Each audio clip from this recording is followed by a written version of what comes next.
You are now listening to Northanger Abbey.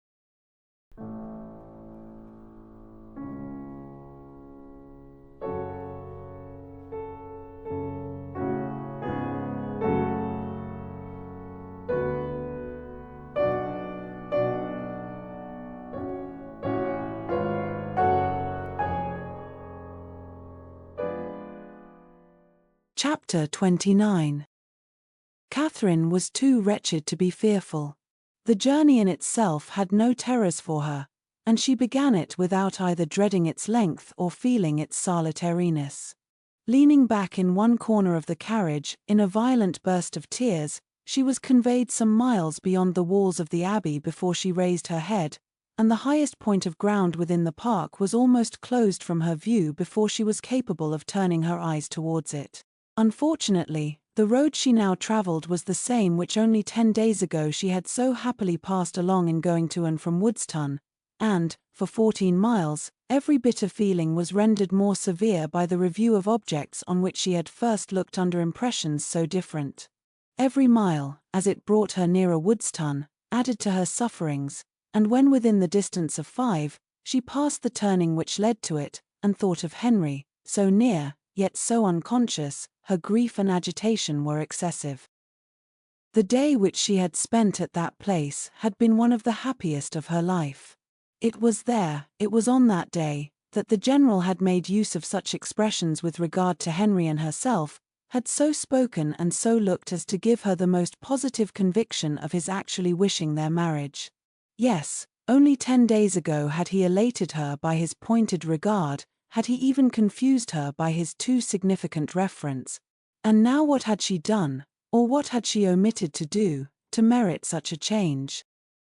The only offence against him of which she could accuse herself, had been such as was scarcely possible to reach his knowledge. Henry and her own heart only were privy to the shocking suspicions which she had so idly entertained, and equally safe did she believe her secret with each. Designedly, at least, Henry could not have betrayed her. If, indeed, by any strange mischance his father should have gained intelligence of what she had dared to think and look for, of her causeless fancies and injurious examinations, she could not wonder at any degree of his indignation. If aware of her having viewed him as a murderer, she could not wonder at his even turning her from his house. But a justification so full of torture to herself, she trusted, would not be in his power. Anxious as were all her conjectures on this point, it was not, however, the one on which she dwelt most. There was a thought yet nearer, a more prevailing, more impetuous concern. How Henry would think, and feel, and look, when he returned on the morrow to Northanger and heard of her being gone, was a question of force and interest to rise over every other, to be never ceasing, alternately irritating and soothing. It sometimes suggested the dread of his calm acquiescence, and at others was answered by the sweetest confidence in his regret and resentment. To the General, of course, he would not dare to speak, but to Eleanor what might he not say to Eleanor about her? In this unceasing recurrence of doubts and inquiries, on any one article of which her mind was incapable of more than momentary repose, the hours passed away, and her journey advanced much faster than she looked for. The pressing anxieties of thought, which prevented her from noticing anything before her, when once beyond the neighborhood of Woodstown, saved her at the same time from watching her progress, and though no object on the road could engage a moment's attention, she found no stage of it tedious. From this, she was preserved too by another cause, by feeling no eagerness for her journey's conclusion, for to return in such a manner to Fullerton was almost to destroy the pleasure of a meeting with those she loved best, even after an absence such as hers, an 11 weeks' absence. What had she to say that would not humble herself and pain her family, that would not increase her own grief by the confession of it, extend an useless resentment, and perhaps involve the innocent with the guilty in undistinguishing ill will? She could never do justice to Henry and Eleanor's merit, she felt it too strongly for expression, and should a dislike be taken against them, should they be thought of unfavorably, on their father's account, it would cut her to the heart. With these feelings, She rather dreaded than sought for the first view of that well-known spire which would announce her within 20 miles of home. Salisbury she had known to be her point on leaving Northanger, but after the first stage she had been indebted to the postmasters for the names of the places which were then to conduct her to it, so great had been her ignorance of her route. She met with nothing, however, to distress or frighten her. Her youth, civil manners, and liberal pay procured her all the attention that a traveller like herself could require, and stopping only to change horses, she travelled on for about 11 hours without accident or alarm, and between 6 and 7 o'clock in the evening found herself entering Fullerton. A heroine returning, at the close of her career, to her native village, in all the triumph of recovered reputation, and all the dignity of a countess, with a long train of noble relations in their several phaetons, and 3 waiting maids in a travelling chaise and 4, behind her, is an event on which the pen of the contriver may well delight to dwell. It gives credit to every conclusion, and the author must share in the glory she so liberally bestows. But my affair is widely different. I bring back my heroine to her home in solitude and disgrace, and no sweet elation of spirits can lead me into minuteness. A heroine in a hack post-chaise is such a blow upon sentiment, as no attempt at grandeur or pathos can withstand. Swiftly therefore shall her post-boy drive through the village, amid the gaze of Sunday groups, and speedy shall be her descent from it. But, whatever might be the distress of Catherine's mind, as she thus advanced towards the parsonage, and whatever the humiliation of her biographer in relating it, she was preparing enjoyment of no everyday nature for those to whom she went, first, in the appearance of her carriage, and secondly, in herself. The chaise of a traveller being a rare sight in Fullerton, the whole family were immediately at the window, and to have it stop at the sweep-gate was a pleasure to brighten every eye and occupy every fancy, a pleasure quite unlooked for by all but the 2 youngest children, a boy and girl of 6 and 4 years old, who expected a brother or sister in every carriage. Happy the glance that first distinguished Catherine, happy the voice that proclaimed the discovery. But whether such happiness were the lawful property of George or Harriet could never be exactly understood. Her father, mother, Sarah, George, and Harriet, all assembled at the door to welcome her with affectionate eagerness, was a sight to awaken the best feelings of Catherine's heart, and in the embrace of each, as she stepped from the carriage, she found herself soothed beyond anything that she had believed possible. So surrounded, so caressed, she was even happy. In the joyfulness of family love everything for a short time was subdued, and the pleasure of seeing her, leaving them at first little leisure for calm curiosity, they were all seated round the tea-table, which Mrs. Morland had hurried for the comfort of the poor traveller, whose pale and jaded looks soon caught her notice, before any inquiry so direct as to demand a positive answer was addressed to her. Reluctantly, and with much hesitation, did she then begin what might perhaps, at the end of half an hour, be termed, by the courtesy of her hearers, an explanation. But scarcely, within that time, could they at all discover the cause, or collect the particulars, of her sudden return. They were far from being an irritable race, far from any quickness in catching, or bitterness in resenting, affronts. But here, when the whole was unfolded, was an insult not to be overlooked, nor, for the first half hour, to be easily pardoned.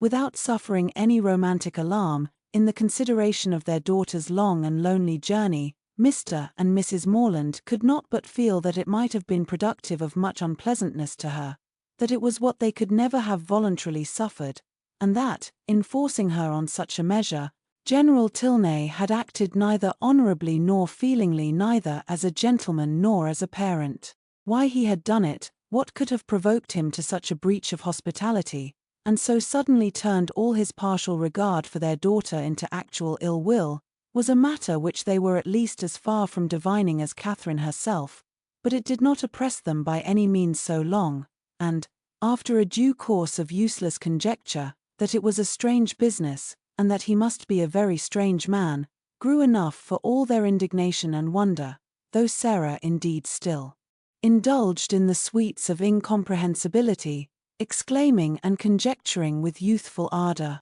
"My dear, "You give yourself a great deal of needless trouble," said her mother at last. "Depend upon it, it is something not at all worth understanding." "I can allow for his wishing Catherine away, when he recollected this engagement," said Sarah, "but why not do it civilly?" "I am sorry for the young people," returned Mrs. Morland. "They must have a sad time of it, but as for anything else, it is no matter now. Catherine is safe at home, and our comfort does not depend upon General Tilney." Catherine sighed. "Well," continued her philosophic mother, "I am glad I did not know of your journey at the time, but now it is all over, perhaps there is no great harm done. It is always good for young people to be put upon exerting themselves, and you know, my dear Catherine, you always were a sad little scatterbrained creature, but now you must have been forced to have your wits about you, with so much changing of chaises and so forth, and I hope it will appear that you have not left anything behind you in any of the pockets." Catherine hoped so too, and tried to feel an interest in her own amendment, but her spirits were quite worn down, and, to be silent and alone becoming soon her only wish, she readily agreed to her mother's next counsel of going early to bed. Her parents, seeing nothing in her ill looks and agitation but the natural consequence of mortified feelings, and of the unusual exertion and fatigue of such a journey, parted from her without any doubt of their being soon slept away, and though, when they all met the next morning, her recovery was not equal to their hopes, they were still perfectly unsuspicious of there being any deeper evil. They never once thought of her heart, which, for the parents of a young lady of 17, just returned from her first excursion from home, was odd enough. As soon as breakfast was over, she sat down to fulfill her promise to Miss Tilney, whose trust in the effect of time and distance on her friend's disposition was already justified, for already did Catherine reproach herself with having parted from Eleanor coldly, with having never enough valued her merits or kindness, and never enough commiserated her for what she had been yesterday left to endure. The strength of these feelings, however, was far from assisting her pen, and never had it been harder for her to write than in addressing Eleanor Tilney. To compose a letter which might at once do justice to her sentiments and her situation, convey gratitude without servile regret, be guarded without coldness, and honest without resentment, a letter which Eleanor might not be pained by the perusal of and, above all, which she might not blush herself, if Henry should chance to see, was an undertaking to frighten away all her powers of performance, and, after long thought and much perplexity, to be very brief was all that she could determine on, with any confidence of safety. The money therefore which Eleanor had advanced was enclosed with little more than grateful thanks, and the 1,000 good wishes of a most affectionate heart. "This has been a strange acquaintance," observed Mrs. Morland, as the letter was finished, "soon made and soon ended. I am sorry it happened so, for Mrs. Allen thought them very pretty kind of young people, and you were sadly out of luck too in your Isabella. Ah, poor James! Well, we must live and learn, and the next new friends you make I hope will be better worth keeping." Catherine colored as she warmly answered, "No friend can be better worth keeping than Eleanor. If so, my dear, I dare say you will meet again some time or other. Do not be uneasy. It is 10 to 1, but you are thrown together again in the course of a few years, and then what a pleasure it will be." Mrs. Morland was not happy in her attempt at consolation. The hope of meeting again in the course of a few years could only put into Catherine's head what might happen within that time to make a meeting dreadful to her. She could never forget Henry Tilney, or think of him with less tenderness than she did at that moment, but he might forget her, and in that case, to meet. Her eyes filled with tears as she pictured her acquaintance so renewed, and her mother, perceiving her comfortable suggestions to have had no good effect, proposed, as another expedient for restoring her spirits, that they should call on Mrs. Allen. The two houses were only 1/4 of a mile apart, and, as they walked, Mrs. Morland quickly dispatched all that she felt on the score of James's disappointment. "We are sorry for him," said she, "but otherwise there is no harm done in the match going off, for it could not be a desirable thing to have him engaged to a girl whom we had not the smallest acquaintance with, and who was so entirely without fortune, and now, after such behavior, we cannot think at all well of her. Just at present it comes hard to poor James, but that will not last forever, and I dare say he will be a discreeter man all his life, for the foolishness of his first choice. This was just such a summary view of the affair as Catherine could listen to. Another sentence might have endangered her complaisance, and made her reply less rational, for soon were all her thinking powers swallowed up in the reflection of her own change of feelings and spirits since last she had trodden that well-known road. It was not 3 months ago since, wild with joyful expectation, she had there run backwards and forwards some 10 times a day, with an heart light, gay, and independent, looking forward to pleasures untasted and unalloyed, and free from the apprehension of evil as from the knowledge of it. 3 months ago had seen her all this, and now, how altered a being did she return. She was received by the Allens with all the kindness which her unlooked-for appearance, acting on a steady affection, would naturally call forth, and great was their surprise, and warm their displeasure, on hearing how she had been treated, though Mrs. Morland's account of it was no inflated representation, no studied appeal to their passions. "Catherine took us quite by surprise yesterday evening," said she. "She travelled all the way post by herself, and knew nothing of coming till Saturday night, for General Tilney, from some odd fancy or other, all of a sudden grew tired of having her there, and almost turned her out of the house. Very unfriendly, certainly, and he must be a very odd man, but we are so glad to have her amongst us again, and it is a great comfort to find that she is not a poor helpless creature, but can shift very well for herself." Mr. Allen expressed himself on the occasion with the reasonable resentment of a sensible friend, and Mrs. Allen thought his expressions quite good enough to be immediately made use of again by herself. His wonder, his conjectures, and his explanations became in succession hers, with the addition of this single remark: "I really have not patience with the General to fill up every accidental pause." And, "I really have not patience with the General," was uttered twice after Mr. Allen left the room, without any relaxation of anger, or any material digression of thought. A more considerable degree of wondering attended the third repetition, and, after completing the fourth, she immediately added, "Only think, my dear, of my having got that frightful great rent in my best Mechlin so charmingly mended, before I left Bath, that one can hardly see where it was. I must show it you some day or other. Bath is a nice place, Catherine, after all. I assure you I did not above half like coming away. Mrs. Thorpe's being there was such a comfort to us, was not it? You know, you and I were quite forlorn at first." "Yes, but that did not last long," said Catherine, her eyes brightening at the recollection of what had first given spirit to her existence there. "Very true, we soon met with Mrs. Thorpe, and then we wanted for nothing. My dear, do not you think these silk gloves wear very well? I put them on new the first time of our going to the lower rooms, you know, and I have worn them a great deal since. Do you remember that evening?" "Do I? Oh, perfectly. It was very agreeable, was not it? Mr. Tilney drank tea with us, and I always thought him a great addition, he is so very agreeable. I have a notion you danced with him, but am not quite sure. I remember I had my favourite gown on." Catherine could not answer, and, after a short trial of other subjects, Mrs. Allen again returned to "I really have not patience with the General. Such an agreeable, worthy man as he seemed to be. I do not suppose, Mrs. Morland, you ever saw a better bred man in your life. His lodgings were taken the very day after he left them, Catherine. But no wonder, Milsom Street, you know."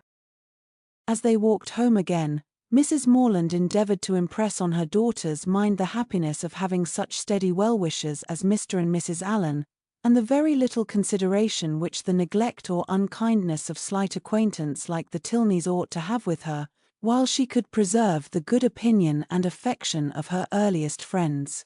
There was a great deal of good sense in all this, but there are some situations of the human mind in which good sense has very little power, and Catherine's feelings contradicted almost every position her mother advanced. It was upon the behavior of these very slight acquaintance that all her present happiness depended, and while Mrs. Morland was successfully confirming her own opinions by the justness of her own representations, Catherine was silently reflecting that now Henry must have arrived at Northanger, now he must have heard of her departure, and now, perhaps, they were all setting off for Hereford.